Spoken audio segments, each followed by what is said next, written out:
Get your cocktails about the game script. A huge victory. We get on these streams and we put our heads together. Get your balls, put them on the table. We are live.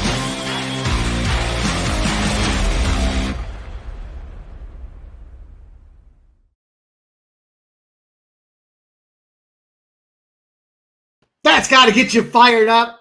It gets me fired up, and we are live. Episode number 3. It's the last call, and I appreciate everybody dropping up in here.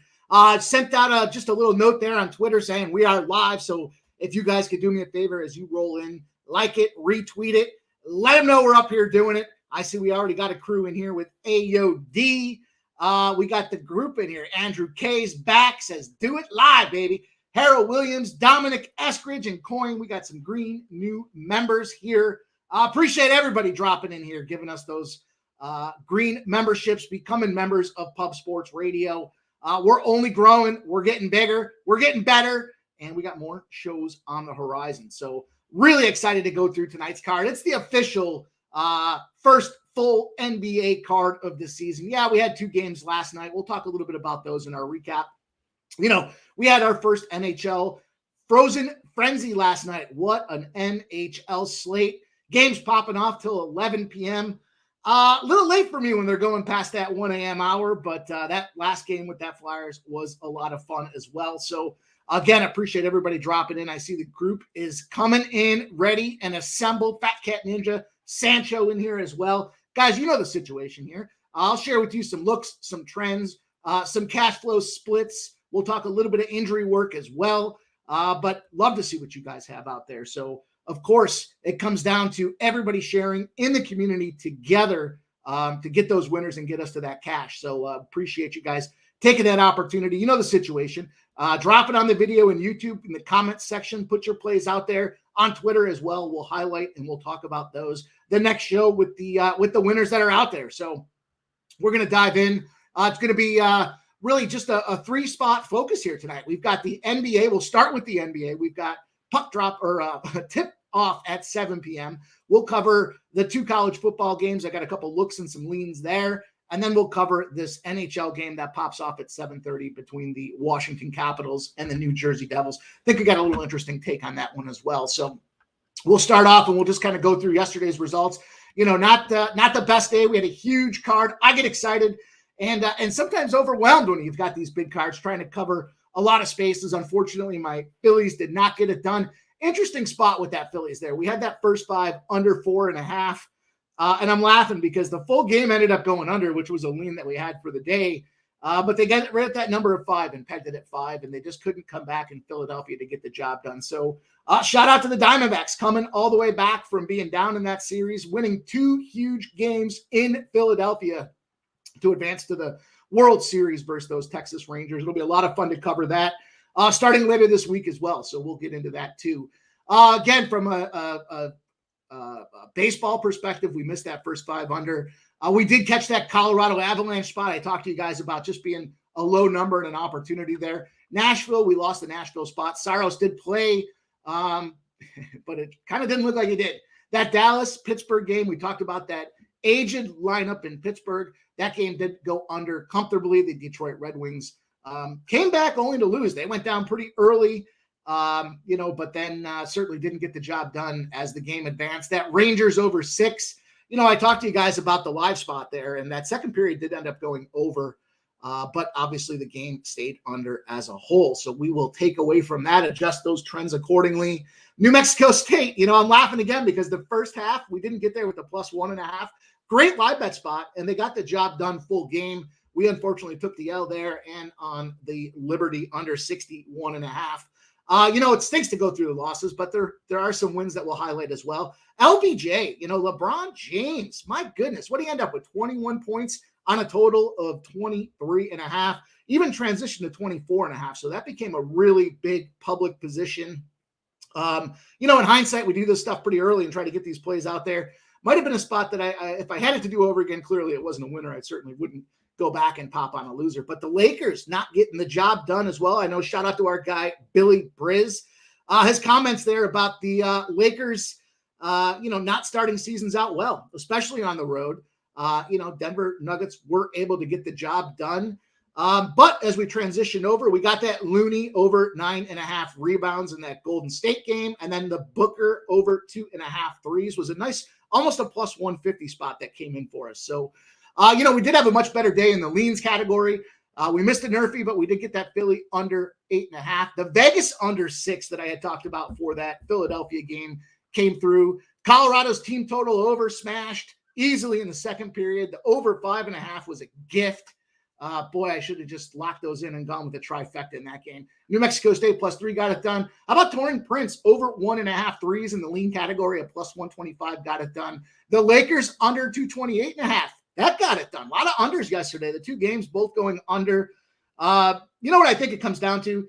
Just early in the season. I think in the future, those guys played again. Those games are going over. There just were a lot of buckets that, whether it be first game jitters, trying to adjust to maybe some of those road spots for the guys like the Lakers, weren't able to get it done. The Golden State spot -2. Wow, the Suns. I think Golden State's going to be in for a little bit of a difficulty the first quarter part of the season as they work on transitioning away from Jordan Poole, trying to bring Chris Paul in. The one thing he did do was he slowed that game down. He got his over 23 points, rebounds, and assists. Wasn't a lean that we gave out, but it was a strong number that I had looked at kind of throughout the day. How about Murray? Murray with 21 points on the day with a total of 21.5. That was a sharp number in the prop category. Nurkic with his over 2.5 assists.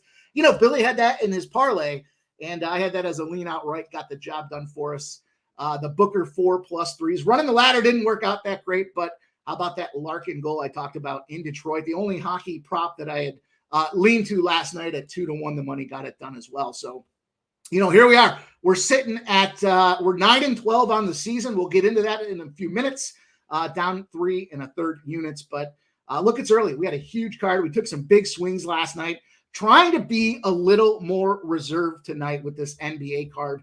What I'm going to do when it comes to the NBA tonight, and probably for the first couple of nights of the season, I'm just going to kind of cover the splits. I'm going to share with you a couple of spots I like, some of the props that are out there as well. Certainly, we're going to have some plays that made the final cut. But I want to be a little cognizant of the fact that this season's literally day one of the full slate tonight, where all the teams will be in action.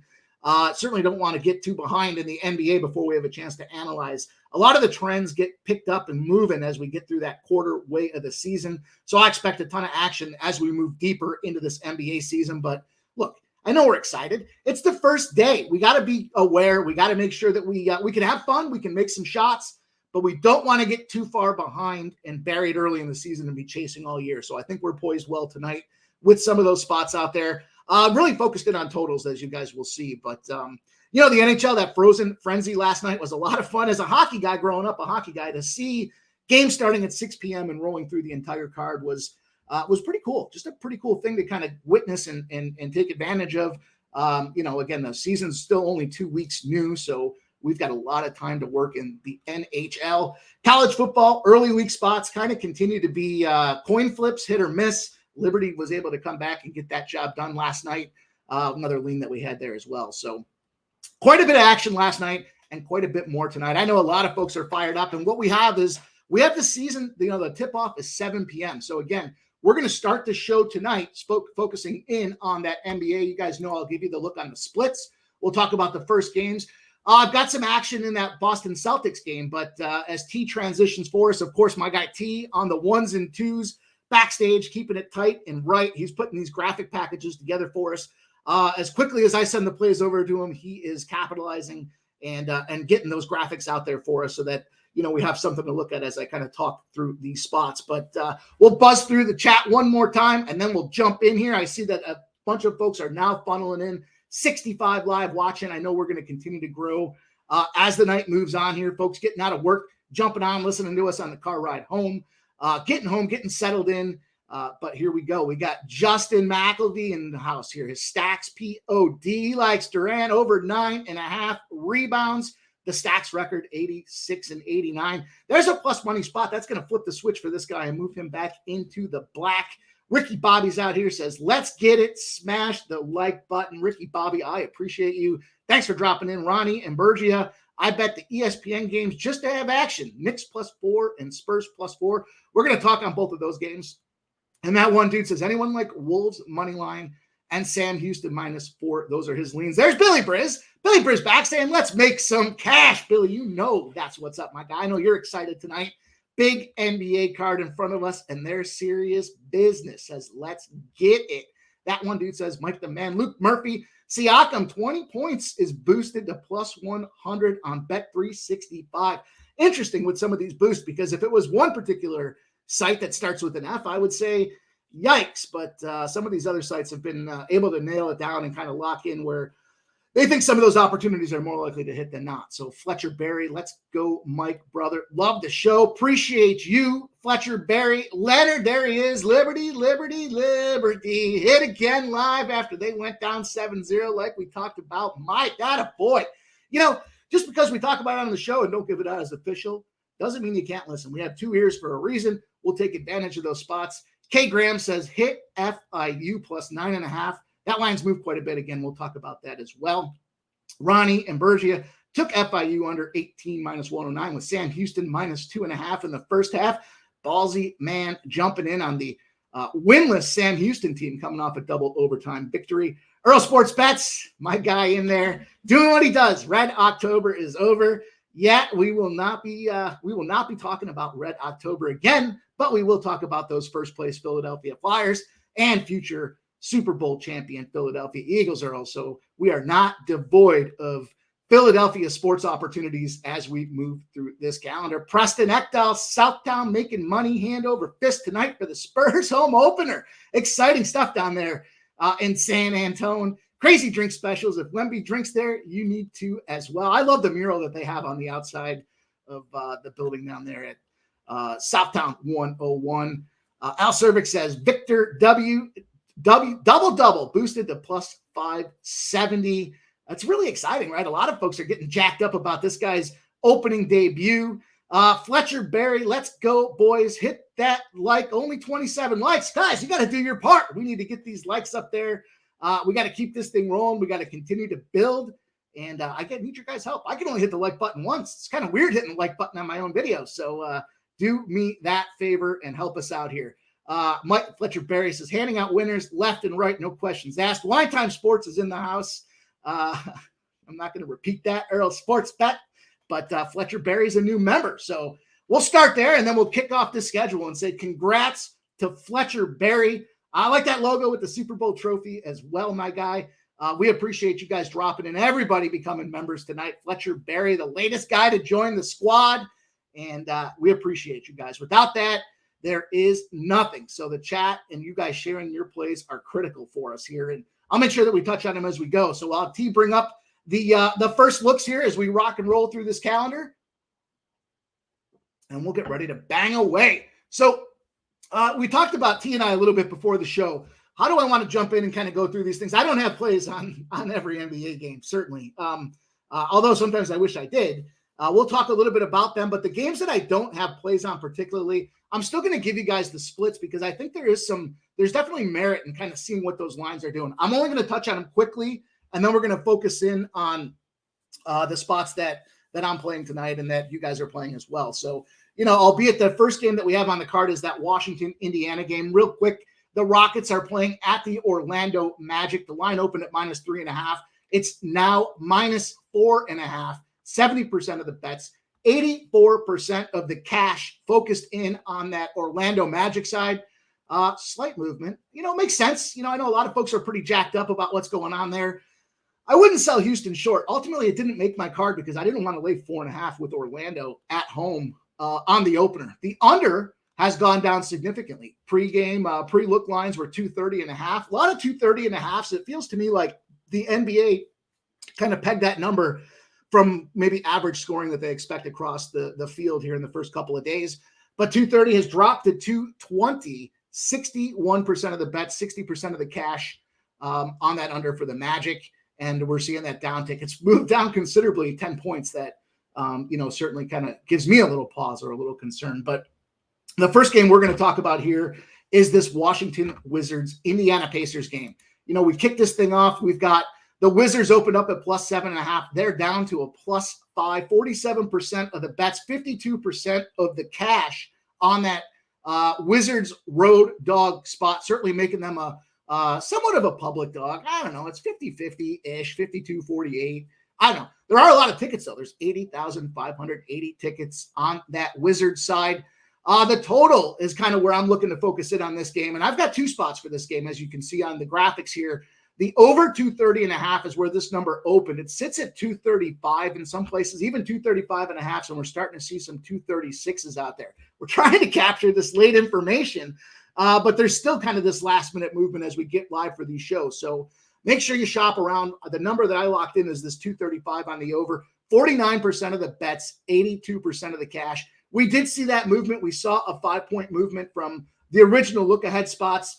Does that number scare me that it's been such a movement? Not really. I think there's a lot of good things that are happening right now for both of these teams. As I look at it, I have a prop play that will kind of intertwine in this thing as well. It's Miles Turner to get over 7.5 rebounds tonight.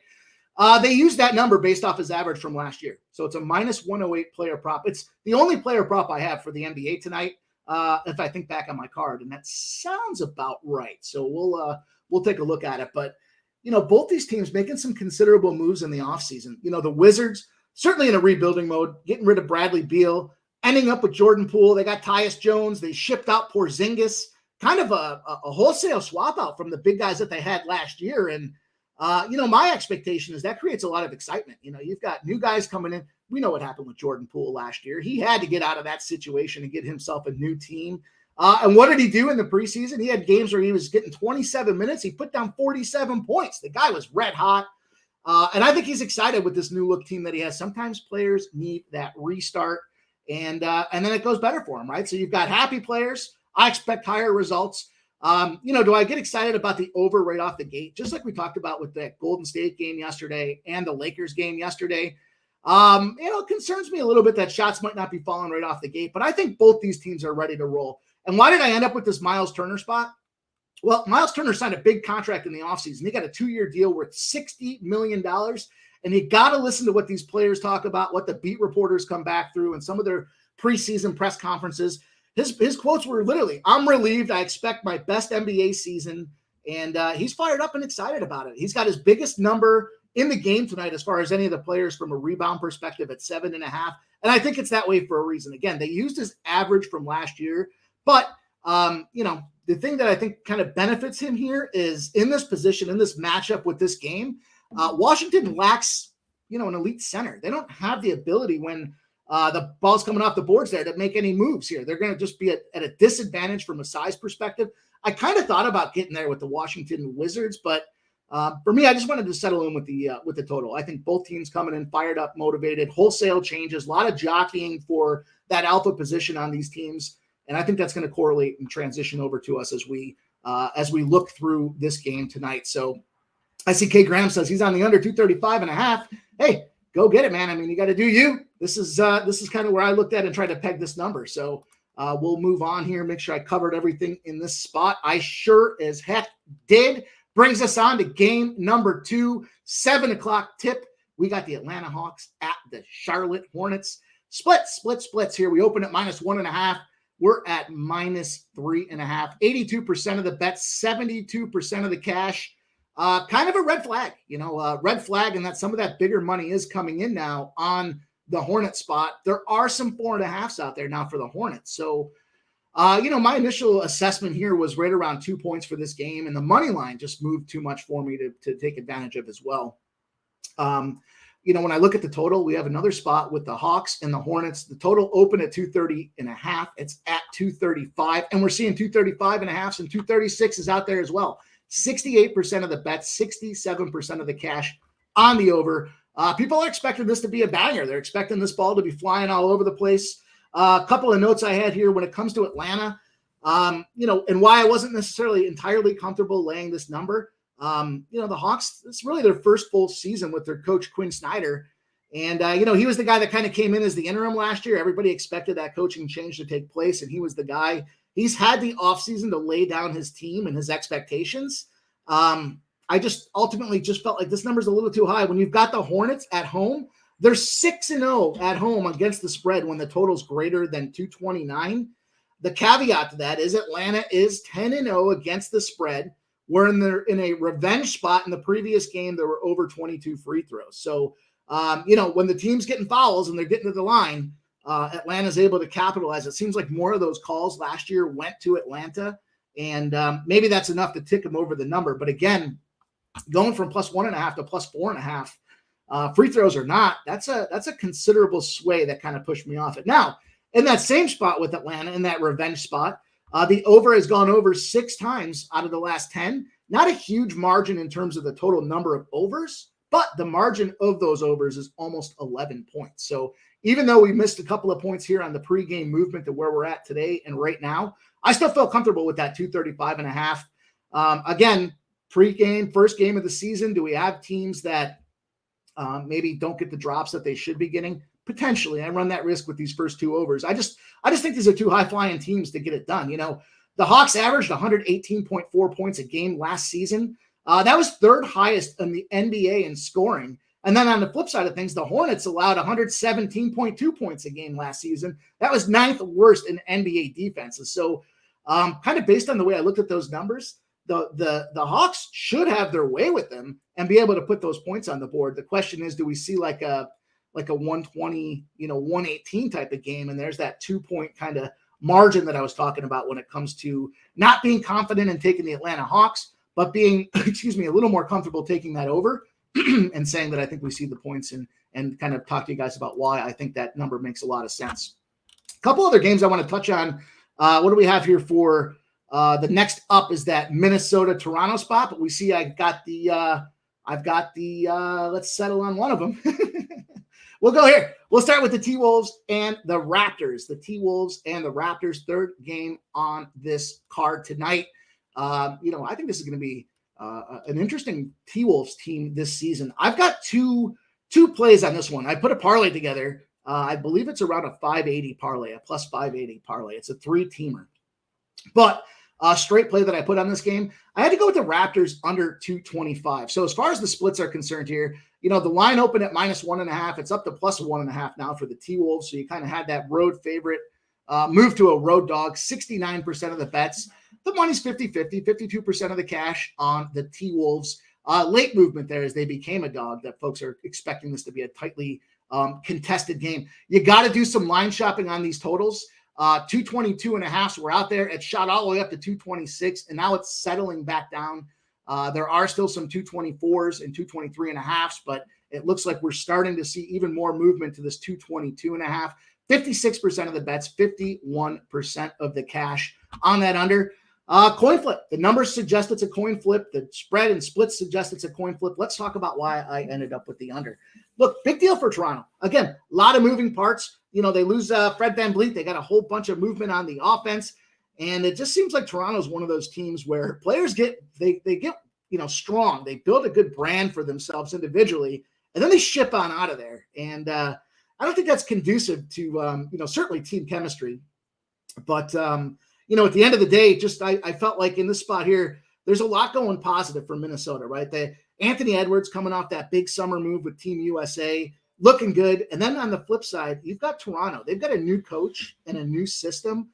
I just feel like it takes a couple of games to get comfortable and confident in that kind of scenario, right? So it's one of those opportunities where it's game one for everybody in the NBA, but it's really game one for these players that are on that Toronto Raptors team. And I just felt like that new coach, new system, flip shot here. I expect that we're going to see with the travel for Minnesota that the balls don't necessarily sink the way they want them to. And I think Toronto's going to have a little bit of struggle coming out of this first half, getting the job done. So I even would like somebody to consider, that first half under, the first half total. Let me take a look at this first half total right now. We've got one. Ooh, it's so good once it hits your lips. We've got that 115.5 is where that first half opened. 114's out there. My cautionary, I guess, with that 114 would be it's that book I tell you guys about there. When they've got the best numbers, I try to run the hell away as quickly as I can. So, some things to look at here. I see Smoke and Mirrors says, Migadin. Mike, I appreciate you. Smoke and Mirrors. Billy Briz says, sprinkle the Turner double if you're on the rebound prop. You know what, Billy? I'm gonna write that down, and hopefully we can knock through this thing here with enough time for me to be able to get that in there, because I like that. I like what you're saying there. And I think, again, his rebound spot just makes a lot of sense here. So Bo Jackson says the Raptors should smack tonight and Monday against the Northwest Division. Fletcher Berry says eat. Bo Jackson, we the North. And Nasty Nate says, go figure. Celtics trifecta, Nasty Nate. I appreciate you at least taking the time to put the Lucky Clovers in there as well. G says Mike with the fist. You know, baby, let's go. Let's keep rolling here. On to our next one. We're going to cover the OKC Chicago Bulls spot. And, a big change I made here from when I sent this information over to T to now is I went from a lean with the Chicago Bulls to make it an official play. As far as the splits are concerned, let me pull the splits up and jump in here. The splits. Where are they? There they are. So we had the Bulls open up, the Thunder, OKC Thunder open up as a +1.5. They're now +2.5 and moving on their way up to +3s. We got it juiced to the -2.5, suggesting there may be some late movement before 8 p.m. Eastern tip-off. 63% of the bets, only 42% of the cash on that OKC Thunder side of things. The totals, 228.5, now down to 225.5. 50% of the bets, 71% of the cash on that under, and it's pushing it in the right direction. I love the correlation between the favorite and the under. I kind of used to think about it differently in football, but in this case here, I expect, OKC very much a big favorite. But why did I end up here? What kind of sold me on this thing from the Chicago Bulls spot of things? First and foremost, as a favorite against the Western Conference, they're on a nice little trend. Now, this goes back to last season. It's one of those situations where I want to tread lightly. I don't put a ton of stock in what happened last year, but they're a home team, and they've been pretty dominant at home, especially in the second and third quarters. Some spots that I might look to live, especially if they get off to a sluggish start. But the big thing for me was non-conference team that averaged as a dog 2 or more points the previous season in a spot where they split the previous series 1-1, which these teams did, are 24-0. 24-0. They're 0-24 on the OKC side of things, which means that the Chicago Bulls are in a 24-0 spot. That, the line movement and the number movement on the Bulls side of things made me move this thing from a lean to an official play. I locked in -135, just some fresh line shopping for everybody. There is still a -135 out there in DK. We see some 136s. And now we're starting to see 140s, 145s, and even 150s out there. So if you like what I had to say there about the Bulls, then I suggest taking advantage of that now. Get in there early. You don't want to miss this number. At some point, you're going to end up having to move over to the spread side of things. I wouldn't be necessarily dissuaded from the spread at -2.5 if you're trying to keep the juice down. But if you get in early enough, maybe you can get clever with a way to kind of knock this thing out. So Gagon says a half. Raptors were 0.59 team last year. They shouldn't be smacking anybody. I kind of agree. Again, new coach, new system, new players makes it a difficult spot. Nathan Cerna says, yeah, fuck yeah, the mag. Earl says Bulls money line. I have Chicago as a -3 in this game. Too much hype behind this OKC team. Wow, I'm in an agreement here with my guy Nicholas Earl. I do agree that I saw a lot of people jumping in on this OKC team, and I don't know why. I know it's early in the season. Chicago's a tough place to play. That crowd's going to be fired up. They love them some basketball, and the season opener, not a spot I'd want to go in there and take the dog. In fact, that number kind of a little wonky too here. It kind of makes it look like they want you to jump in and take that OKC spot as a dog. And as we're seeing that number move for Chicago, just makes me a little bit more confident in that direction. Again, we saw the totals, the 225.5s, with the action going against it and moving to the under. To me, just feels like it supports that favorite in the Chicago Bulls spot. So we will see here. 30 minutes into the show, we've covered 4 of the NBA games. I know we went a little long yesterday. We had like 30 plays between plays and leans for you guys. But I want to make sure you get enough time to get through this NBA card. We're going to talk about that college football as well, and we're going to keep things rolling. So we'll move on to this next game. We've got the New Orleans Pelicanos versus the Memphis Grizzlies. And look, straight, short, sweet, and to the point. I'm on the Pelicans side here. What got me there? A couple of things. We'll talk about the splits. You guys know the situation, the splits with the Pelicanos. Fly, Pelicans, fly.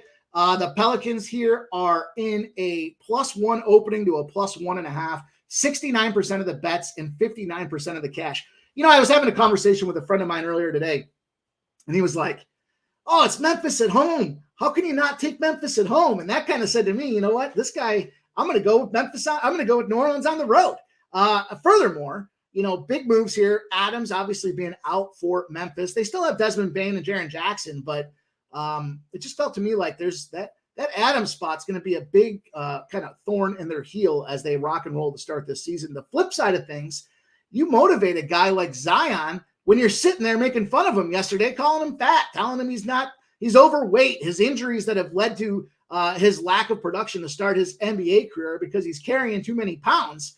And maybe it's the beignets that are down there in New Orleans. But look, man, you're going to motivate a guy by doing that. He was dunking like crazy all preseason. And I just think it's a motivation spot versus a team that might get caught napping early here. Doesn't mean Memphis won't go on a run as this season advances.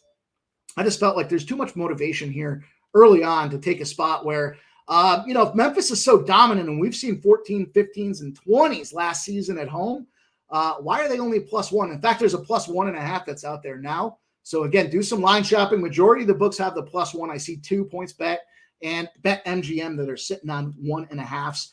I would have to give some strong consideration. It was one of those spots that I liked right off the hop when I started hearing what was going on yesterday. And then you can see the money line. If you want to get a little more courageous, the money line's available at -104 in some spots, up to -120s in others. So very critical to do your line shopping. I'd rather have the point or the 1.5 if it's the same price as the money line, just in the event that it is a 1-point game. So again, make sure you line shop appropriately. We'll keep it rolling. We'll keep moving this train down the tracks. We got a couple more NBA spots to cover. Then we're going to flip gears and we're going to talk college football and close off with the NHL.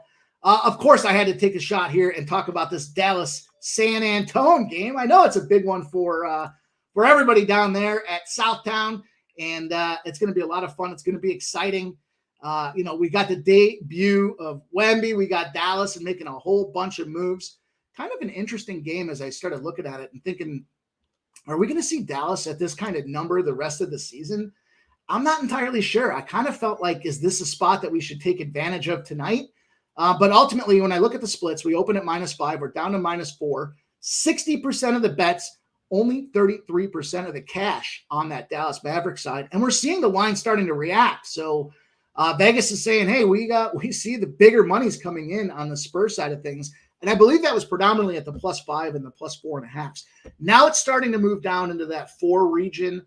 The books are concerned about what's happening with this overall, road favor, or I'm sorry, dog favorite position at home. So the total is where I had to look for this game. I've got it in there as a lean tonight. The lean for me, 226.5, now at 231.5. 71% of the bets, only 31% of the cash on that total. It was enough of a concern for Vegas that they had to move that thing 4 or 5 points across the hop. That was certainly something that caught my eye. What I will say, too, is San Antonio, last 8 opening games have all gone over the total. We talked yesterday, and I know Billy Briz dropped the numbers in there about what happens with the Lakers in a home opening or a series opening, season opening total or spread on the side, they lose. In this case here, we've got this Dallas Mavericks San Antonio spot with San Antonio's last 8 opening games going over. Not only are they going over, but they're going over by 11 points. So it's a lean, and kind of my strategy as I was looking at this game, as I was thinking, let me see how this first quarter opens. If it opens with less than 55 points, which is very likely, in my opinion, given just the jitters of the Wemby start and getting things kind of lit off the ground. If we can get that under 55, then I might be able to get that total around, 222, 223 might be a strike number that I look for. I don't know that I would play the live number any higher than 226.5. That's where the number opened. Again, we're seeing 231s right now. And we're seeing that the sharp money's coming in on that under. I like this game to go over. It's one of those spots where I just scratch my head and think, with this history and these numbers, does Vegas know something? And maybe that something is that number's just moved a few too many points. And, we saw this last night, some of those opening numbers in the NBA versus where they closed out. That difference in that movement was just enough to push people off of winning spots or vice versa, depending on how they played them. So if you were playing overs, you got burned by some of that late movement. And if you were playing unders, then you benefited from that late movement as well. Gagnon says, Pelicans, I think he says Pelicans are rarely healthy with Zion, Ingram both in, so they're getting a line boost. I agree. It's the first game of the season. There shouldn't be a lot of load management out there. Gerardo Hernandez says Hawks -3.5 at -102. He says, what up, pimp slap? What up? G, let's go. Let's get this cash. Gagnon says the entire Western Conference last year was a wreck. They sure as heck were. And hopefully they can settle it down a little bit more this year, because the East just seemed to have a decided advantage. But we've got one more game on the NBA card. We're timing it perfectly here to get you guys all these looks, talk about how we can cook these books and try to make this cash and get you guys set up for the 7 p.m. tips. We'll roll into this last game that we've got here. Last game for me on this card, the Portland Trailblazers, those Los Angeles Clippers. And I had to jump in and think back to last season. I had to pull some of the notes out from last season. And what I saw was early, it seemed like the unders were a big factor for the Clippers. This number at 9.5 is huge. It's a huge number for the Trailblazers. Yeah, I know they made some huge offseason moves. They got rid of their key guy and their star, but it's 9.5. You had 65% of the bets and 87% of the cash on that 9.5. And the number hasn't moved. I mean, if anything, we're starting to see a little bit of -115 love out there from the books, but it hasn't moved off that 9.5. Now, there are only 34,000 bets on this, almost 35,000 bets. In retrospect, in comparison to the rest of the card, 88 to 90,000 is the action we're seeing. It is that 10:30 game. So if you're sitting at home and you're looking for late action and you don't want to get on the total that I'm going to talk about in a second, then where I would feel comfortable striking is if that number moves to 9. If you see that thing drop to a 9, then all that action is showing enough concern to Vegas to say, okay, we've got to start bringing this number down, because the consensus, as I talk to some of the guys that I work with in the NBA side of things, is we're going to see, the Clippers win this game, but are they going to win it by a double-digit spot? And they really haven't shown historically that they're confident and comfortable in that role. Now, I went to the under. The 228 is where the number opened. It's down to 226 in some spots, 225.5 in others, 53% of the cash, 87% of the bets, and they're showing concern and dropping that number a couple of points. So I felt pretty good about that opportunity. At the end of the day, for me, I just said, Clippers last year, for me, I cashed a lot of tickets on those unders. It's very important. Track your bets. Go into a Google document or a Google sheet or an Excel spreadsheet and just you don't have to be really, really that creative. Just throw the team name in there, the point line that you got, and the spread that you paid, and whether you won or lost. And you can start tracking those opportunities. I know when it comes to like the NFL and college football, my first half spots aren't so strong, but then I end up winning these games. And that's kind of giving me the information and the confidence I have when I look at a line to say, all right, let me stay away from, this first half spot. Specifically, look at last night, right? I should heed my own advice. What do I end up doing? I try to get too cute and split the New Mexico State game too early with that 1.5, and I took the L. Live betting was a different story, but there is one last game that I do have on this spot here, and I'm not sure if we're going to have the graphic for it or not, but there he does. That's why this guy is the best in the damn business. Look at him. He's got it up there. I was just going to fire off at the hip, but no. He said, no, we got to give you guys this graphic and let you know what's going on here with this game. Look, Celtics, Knicks, it's a 7 o'clock spot. So, it is kind of that last special here. And then I've got a parlay I'm going to talk to you guys about. But at the end of the day, for me, the Knicks, when they're a dog in game 1 of the NBA season, they're 5-13 over their last 18 games. Boston opens the season as a favorite, odds-on favorite to win the NBA championship this year. They're playing over at the Garden. We had -3.5 was the open. We're at -3.5. There hasn't been any movement. 79% of the bets, 63% of the cash on the Celtics. That's a pretty public spot to be the road favorite. In this case, I am going to split this up, and I am going to take that first half. And the thought process being, I don't know if they get there over the full game, but I think they're going to come out fired up, motivated. They want to make a statement early. And those Knicks just kind of hang around. And even though they might get down by 10 at halftime, they find a way to come back and be relevant in big games. So that was my overall cautionary with that spot. I do like Boston to smash. I know Nasty Nate's going to like to hear that as well. I just had to, from a straight play perspective, It's Boston first half -1.5 for me. Some other numbers, if you want to look at some trends here. Boston 8-0 to the over as a 3-point or more favorite over their last 5 in that 8-0 trend. They've been going over the total by 15.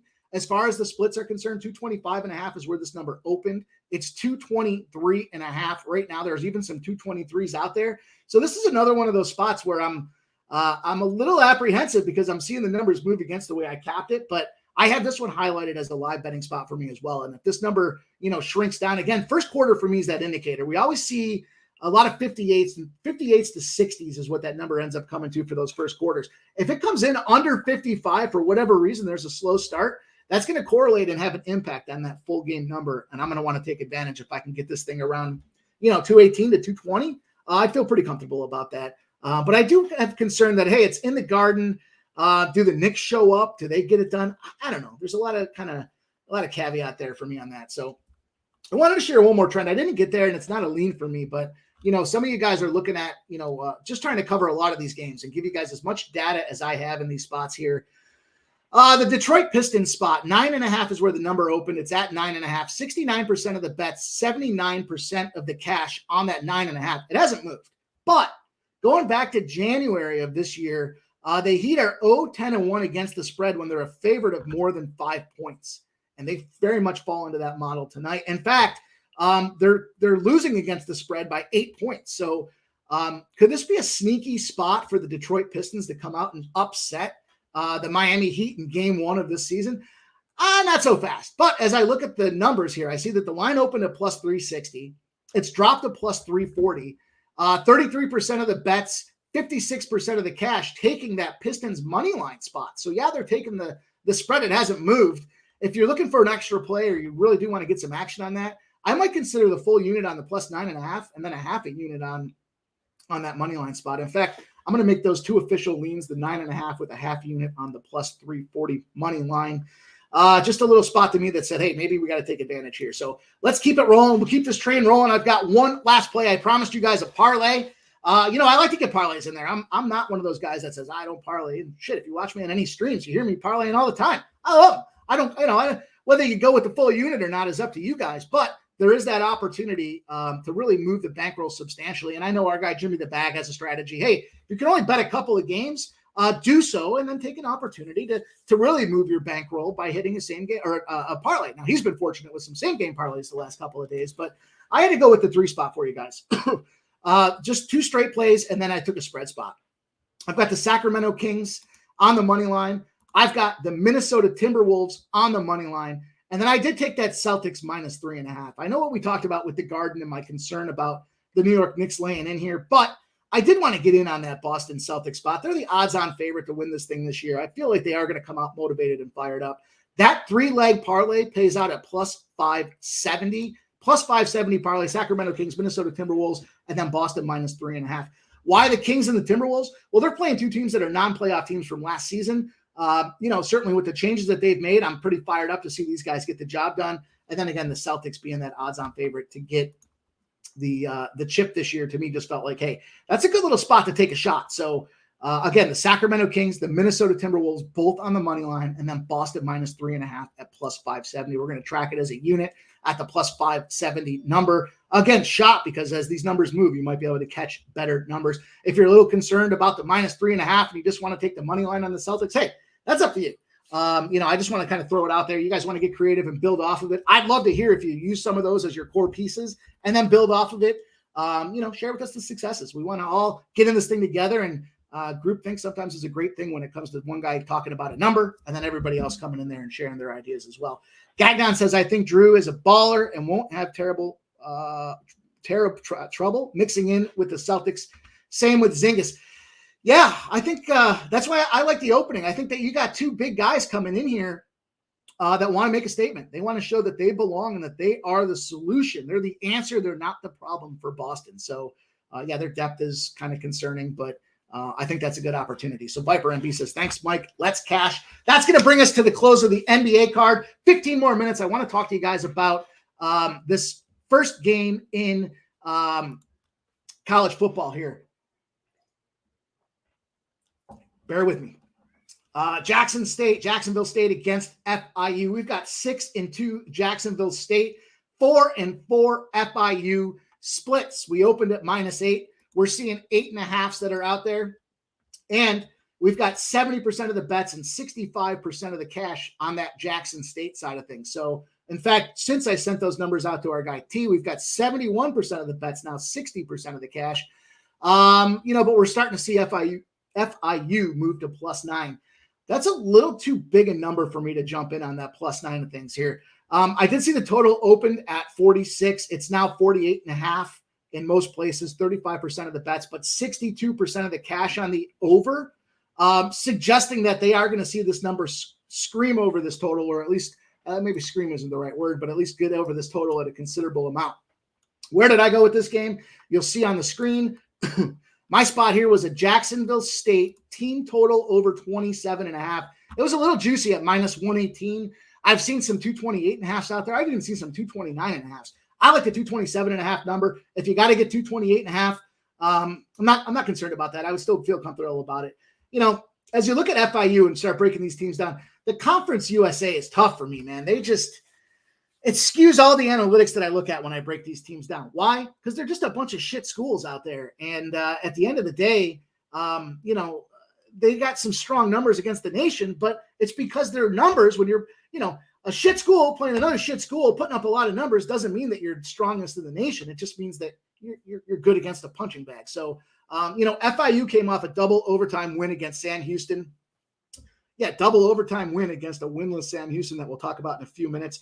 They lost 3 in a row prior to that. They're 1-4 in Conference USA. They could be 0-5 in Conference USA if they didn't have that double overtime win against Sam Houston. And if you watch that game, which I don't know why I did, but I did, it was just one of those spots that I thought Sam Houston would get the job done.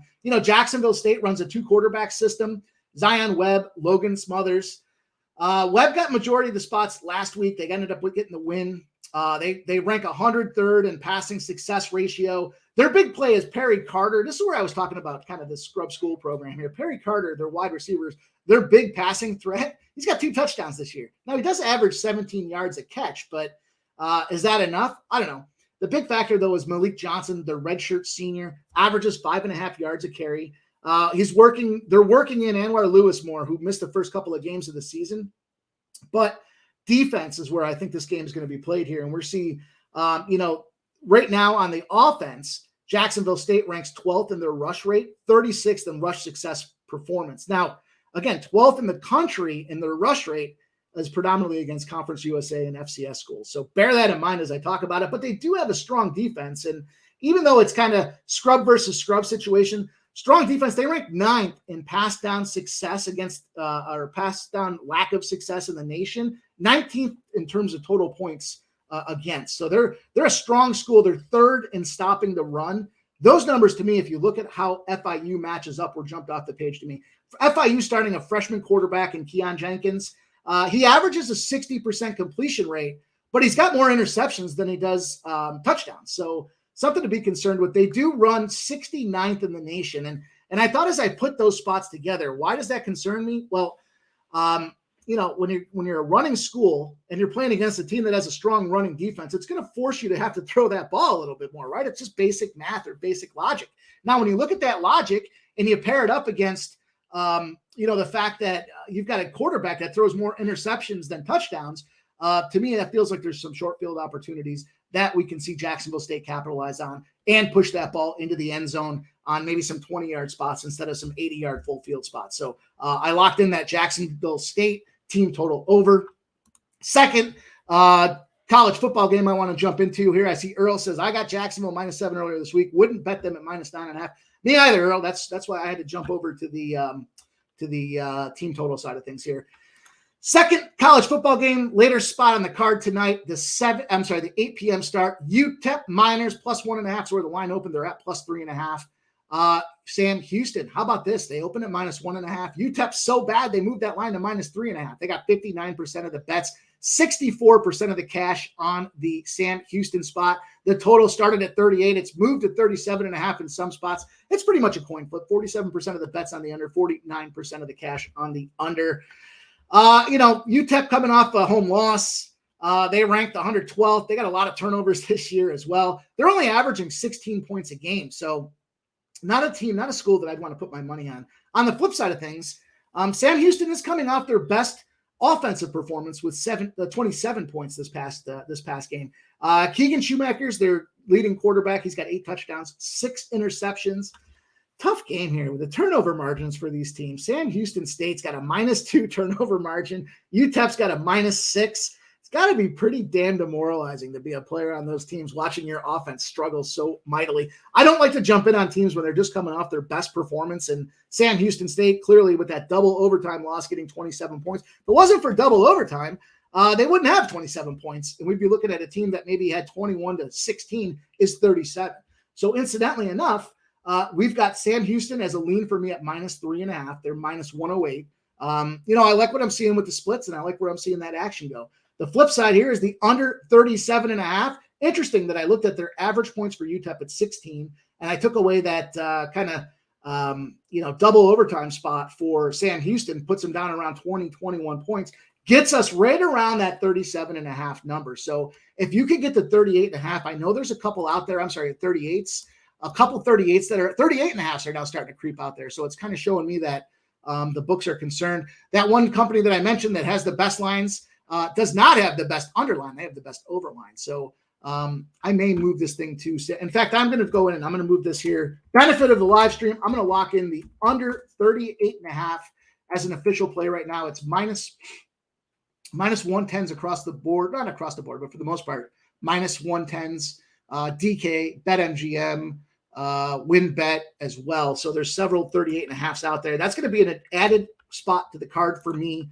We go through this thing live. We talk about it. One number I'll share with you guys from a trend perspective. I know a lot of you guys like to hear these. The game of the year. Sam Houston's 0-7. They're favored against 2-6 UTEP. Going back to 2013, winless favorites of 3 points or more in at least game 4. I'm sorry. Winless favorites of 3 points or more going at least game 4 facing a team that's got 2 or more wins are 15-3-2 against the spread. That's a perfect fit for this game. You got winless Sam Houston in their 7th, 8th game of the season. You've got 2-6 UTEP falls into that 2 or more win category, 15-3-2 against the spread. I don't like the hook. I don't like that 3.5. So I might look to live bet this thing, especially if Sam Houston goes down. Feel free to fire away and live bet. We got one last game on the card. We're going to wrap this thing up here in just a couple of minutes for you guys. I want to talk about this NHL game. Woo! I'm taking a stab here. We got the Washington Capitals against the New Jersey Devils, and I am gonna start to truncate this cash flow spots here. If you guys really want to hear them, we can talk about them, but I just don't think they matter. Again, like I've talked about this 3 shows in a row now. You're not going to see sharps dropping in on a lot of -250s. And so you're going to see them taking bigger shots and bigger stabs at the dogs. But when it comes to this game here, we've got Hunter Shepard making his NHL debut for the Washington Capitals. On the other side of things, he's got Akira Schmid, 1-0-1 on the season. The total 6.5. I know it's got 42% of the bets, 86% of the cash. On the New Jersey side of the house, 74% of the bets, 71% of the cash on the New Jersey Devils at -238. The injury-wise, Edmondson, defenseman for the Capitals. He's got a hand injury. Dowd's day-to-day with an upper body injury. The goaltender, Lindgren is out. And that's why Hunter Shepard's making his debut. I'm going to talk specifically about Hunter Shepard. Last guy they have is Max Pacioretty. He's out as well with an Achilles injury. On the flip side of things for New Jersey, a potent New Jersey team, as we'll talk about. Nosak's out with a lower body injury. See, hockey doesn't have to tell you that it's one spot or the other. They can just say upper body or lower body. So you don't really know the severity or the magnitude behind it. You just know he's out. And they've got Miller's their defenseman. He's day-to-day. They had an undisclosed injury. So talk about the fugazi of the injury report when it comes to the NHL. But for me, I jumped in on the Capitals. I took them at +215. Why did I do that? Well, Schmidt's not necessarily lighting the world on fire. I know he's 1-0-1, but he's sporting a .328 goals against average and 89.2% save percentage. New Jersey is in a 7-2-1 spot when they're coming off a game where they won by more than a goal as a home favorite that following game. They are 7-2-1 to the over, and 6.5 makes sense. Now you got Schmidt coming in there on the Jersey side of things, who's kind of a bag of pucks. And then you got this rookie making a start on the Washington Capitals side of things. That's a great recipe for the over. Also, other factors to consider this over. Well, what you have is you've got New Jersey's power play, points and goals in every single game they've played this season. The Washington penalty kill stinks, just flat out stinks. It's not a really competitive unit right now, but Washington runs an old squad. One advantage for Washington that they've got going for them is they finally got Ovechkin on the board. You know, usually you get that guy over the hump and he finally starts scoring. You start seeing scoring more in bunches. And then as I looked at this goaltender and I started thinking, okay, Charlie Lindgren's out and they're bringing in Hunter Shepard. Well, who's Hunter Shepard? He's a Hershey Bear. You know, he's 27 years old. He's making his NHL debut. You see that a lot of times in goaltenders. You know, the flip side of things with the Bills, with the Sabres, with what they're doing in Levi is they're putting this young buck in early, and sometimes that has an ability to wreak havoc and impact their confidence. But at 27 years old, this guy's 2-0 in Hershey right now. He's only had an 88.5% save percentage, 288 goals against average. Last season for Hershey, which is important because last season Hershey Bears Calder Cup winners, that's the minor league champions for those that aren't familiar with hockey. Last season he went 20 wins, 8 losses, 5 ties, a 91.6% save percentage. That ranked him second in the AHL in goals against average at 2.18, sixth in the AHL at save percentage as well. He played all 20 games in the Calder Cup finals and championship run. He went 14-6 with a 2.27 goals against average, and there's that 91.4% save percentage out there. Also, for those that weren't aware, they do award Calder Cup playoff MVPs. It's called the Jack Butterfield Trophy, and Hunter Shepard got that trophy. So this kid's confidence should be sky high. He's getting excited about his NHL debut. He's going against a team that's got a bag of rocks going out there in goal as well. And I just think with Ovechkin finally getting over the hump, this guy potentially sees that opportunity. At 2-1, my money, I had to take a shot at it. Plus 215 for me on the Capitals. That's going to bring us to a close. We've got another spot for you guys to consider. Jack Hughes has been fire right now. Jack Hughes points, if you can take special team points with a confident unit they have in special teams against a rookie goaltender and Washington's penalty kills stinking, Jack Hughes might be a guy you look at. His power play point numbers around plus 140 to plus 150. He's also leading the NHL in points. He's got 14 points in 5 games, coming off of 4 assists last night. Huge performance for Jack Hughes. I expect Jack Hughes to look to pass a little bit more. He got 4 passes last night. He's just setting up a lot of guys. I don't know that they get there tonight at the end of the day. Their time of possession's down in New Jersey, and their penalty kill's not performing. Their power play is carrying them over the edge, but their penalty kill is 71% this season. That's not necessarily a recipe for a knockdown dragout. I don't know in a back-to-back spot that they should be as big of favorites as they are. But, you know, gamble at your own risk, clearly. We've got Hunter Shepard, the rookie, coming in there, plus 215.